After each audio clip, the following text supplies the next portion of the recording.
Murugaiyan sir, Jagdeep Thangar குடியரசு துணைத் தலைவர் ஒரு விஷயம் குறிப்பிட்டாரு.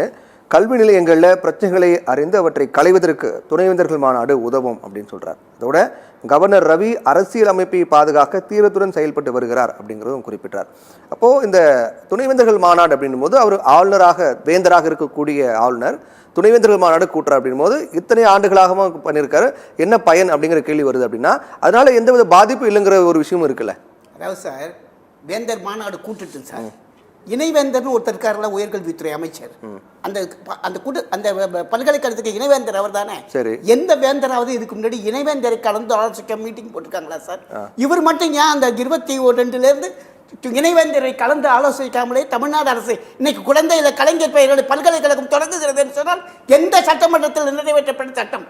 அப்ப பல்கலைக்கழகம் தொடங்க, உருவாக்க, நடத்த, மானியம் கொடுக்க, சம்பளம் கொடுக்க எல்லாத்துக்கும் ஸ்டேட் மாநிலம் வேணும்.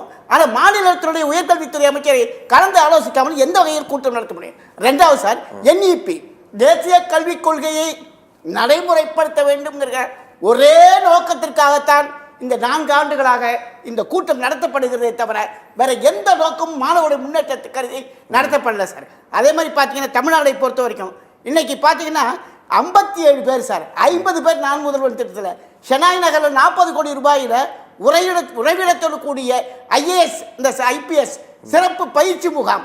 இன்னைக்கு அந்த உயர்கல்வித்துறையில சேர்க்கை விழுக்காடு அவரே சொல்றாரு, 6500 பேர் இன்னைக்கு தமிழ்நாட்டில் PhD அந்த ஆராய்ச்சி படிப்பை மேற்கொண்டிருக்கிறார்கள். இதெல்லாம் எப்படி நடந்தது, எப்படி சாத்தியமானது என்பதை நினைத்து பார்க்க வேண்டும். அதே மாதிரி பார்த்தீங்கன்னா நம்ம இந்திரா காந்தி காலத்தில் சர்க்காரியா கமிஷன் சொன்னது மாதிரி மாநிலத்தினுடைய முதல்வர்களை கலந்து ஆலோசிக்காமல் கவர்னர் ஆளுநர் நியமிக்கப்படக்கூடாது. அதோடு மட்டுமல்ல, அப்படி நியமிக்கப்படுகிற போது ஆளுநர் என்பவர் ஒன்றிய அரசை ஆளுகிற கட்சியை சேர்ந்தவராக இருக்கக்கூடாதுன்னு இவங்கெல்லாம் ஒன்றிய அரசுடைய பிரதிநிதியாக இங்கே இருந்து கொண்டு தமிழ்நாட்டோடு இன்றைக்கு ஒன்றிய அரசு ஒரு போர் தொடுத்துக் கொண்டிருக்கிறது. தமிழ்நாட்டை சிதைத்து விட வேண்டும், தமிழ்நாட்டுடைய கல்வியை சிதைத்து விட வேண்டும் என்கிற அந்த போரிலே தான் இன்றைக்கு தமிழ் மக்கள் போராடி கொண்டிருக்கிறார்கள். தமிழ்நாடு போராடும், தமிழ்நாடு வெல்லும் என்கிற அடிப்படையிலே தான் இந்த சென்று கொண்டிருக்கிறது நம்முடைய போராட்டங்கள் எல்லாமே.